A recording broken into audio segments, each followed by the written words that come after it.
Hi guys, my name is Tebogo Thomas Ramakgwagwa. I am an alumni of the University of Pretoria, and welcome to part 2 of Building Confidence.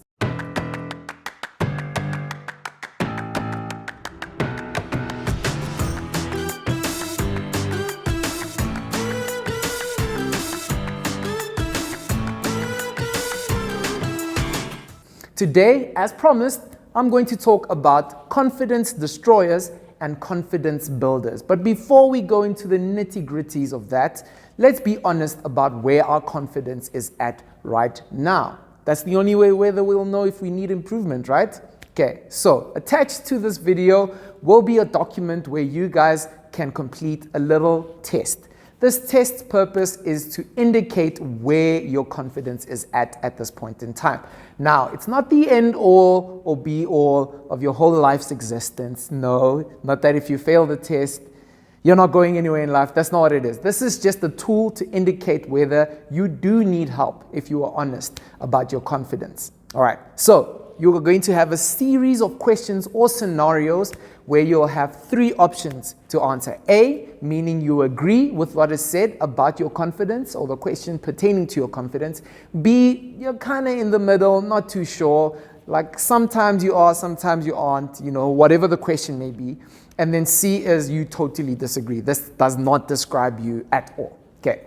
At the end of this assessment, you'll be able to tally how much you've got. I don't want to give too much away because I feel like some of you might not be honest about your findings. All right, so download the text, do the test, and at the end, you will receive a score once you've tallied. Now, based on this score, you will have an indication of whether your confidence is high or it's low at this point in time. Again, this is not the end all or be all of your life. This is just an indication whether you need tools, which we're going to give to you, on how to improve your confidence. All right, so let's get down to what confidence destroyers are. Okay, so there's 4. I'm going to summarize them in a bit. All right, so confidence destroyer number 1.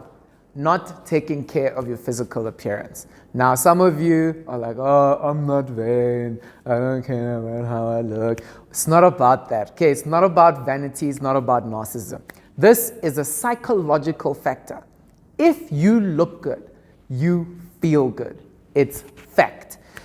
You induce more compliments from people, and even if you're not a verbal affirmation person, you feed off that type of energy. Now, you shouldn't do it for other people. That's not the reason why you should look good or want to feel good about yourself. But it's about self-confidence, right? We're talking about confidence builders. Just to close off this point, it's not about vanity once more at all. It's just about an effective tool which is psychologically proven to help you feel good about yourself. Now, confidence destroyer number 2 is being destructively hard on yourself. Now, there's a difference between being constructively hard on yourself. Just being hard on yourself generally is not a good idea. But there's a difference between being constructive and being destructive. If all you can point out and all you can see and all you can say about yourself is negative, guess what's going to happen? Your confidence is going to take a shot. Now, yes, we're not perfect as people. And yes, we constantly need to make room for improvement. But we need to be constructive in those criticisms. So instead of pointing out just the negative, rather say to yourself, how can I improve in this area? And again, you watching this video is a testament of your intention of wanting to improve, because we are giving you tools in order to improve. So again, don't be destructively hard on yourself. Rather be constructive. Look for the areas of improvement and take baby steps towards improving. Confidence destroyer number 3, only focusing on the negative in your life. Now, this might not be the negative about you, but it's the negative surrounding you, surrounding your life. It might be family, it might be academics, it might be financial situations, it might be problems in your life. Now, life being life, we can't get away from the problems of it. But if that is where our focus is on, and we focus on the darkness, it does affect our confidence majorly. I've seen, being a teacher myself, how the confidence of children take a dip because of something that's happening in their lives. maybe at home, maybe there's a separation of parents, whatever it is. I know it's really hard not to focus on these, but this is where mental strength and capacity is built. If you, regardless of your surroundings, can have the mental capacity and tenacity to focus on the positive, you are going to be an impressive leader. You are going to be somebody that's influential, because guess what? Life is like this. We can't control it, but what you can control is what you focus on. And if you focus on the positive surrounding your life, it's going to affect you positively, and it's going to affect your confidence positively. Right. The final and fourth confidence destroyer is comparison. If you compare yourself with other people, you are bound to have your confidence take a knock. One of my favorite rappers once said that no such thing as a life that's better than yours. There is no such thing as a life that's better than yours. All you have to do is learn to love your own life, appreciate, focus on the good once more. See the beauty that you can celebrate. See the things in your life that you can celebrate, and not compare what you have or what you don't have with other people. This is a guaranteed recipe for destruction of your confidence, because the reality is somebody's always going to be more pretty than you. Somebody's always going to have a fancier phone than you, high school scholar, or fancier pairs of sneakers, or fancier house, fancier cars, whatever it might be, or more beautiful, whatever that is. But if you celebrate yourself and you embrace yourself in totality, and yes, try to improve what you can, but also embrace what you can't change, right? This will surely help you build confidence. All right, guys, so we've come to the end of the confidence destructors, or destroyers rather. Now we're going to look at the confidence builders. I'm going to share 4 of 6 for time's sake. Confidence builder number 1 is verbally affirming yourself. Now, the reality of different households, different environments is that we don't always receive that positive affirmation. I'm a product actually of not receiving constant verbal affirmation from a parent or loved one. I had to learn to be confident within myself. And it's not easy, because everyone, as a child, teenager, young adult, you have this innate need of being affirmed, especially from people that you care about. But if that doesn't come from anyone or anywhere, or anyone that matters, that is, then what are you going to do?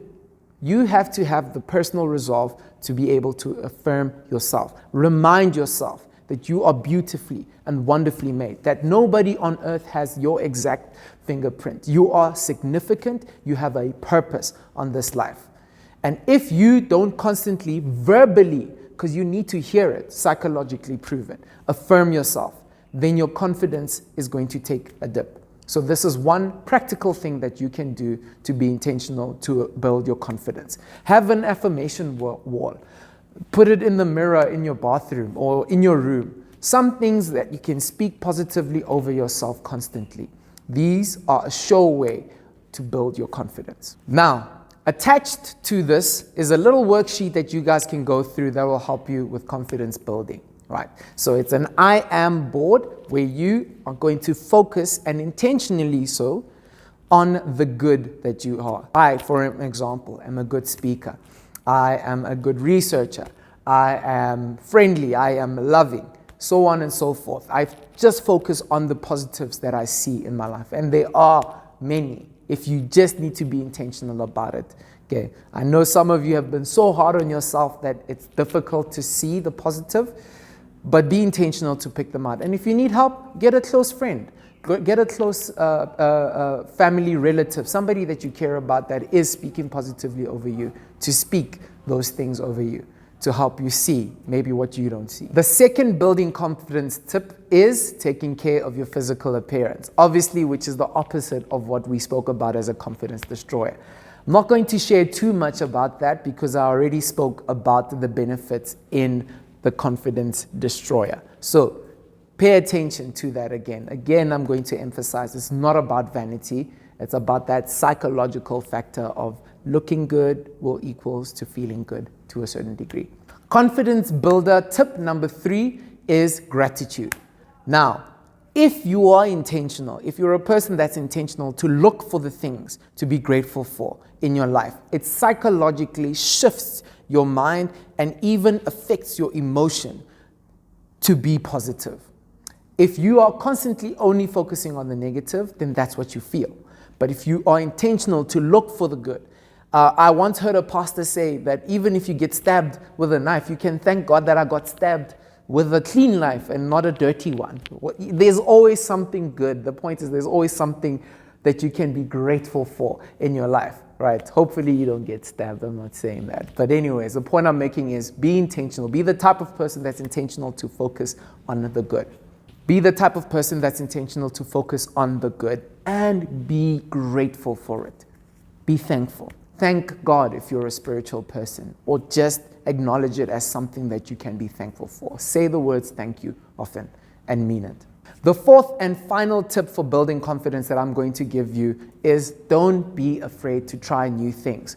Often some people's confidence take a knock because they are maybe not good at the things that they are currently doing, and they feel that they are useless or not good at anything at all. That's not true.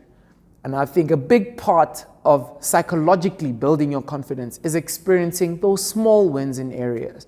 So whatever it is, we live in a world that has so many things available for us to get involved in, if not physically on an online platform, but try new things. Try new things, fail at them, try again. And if you get better, it builds your confidence.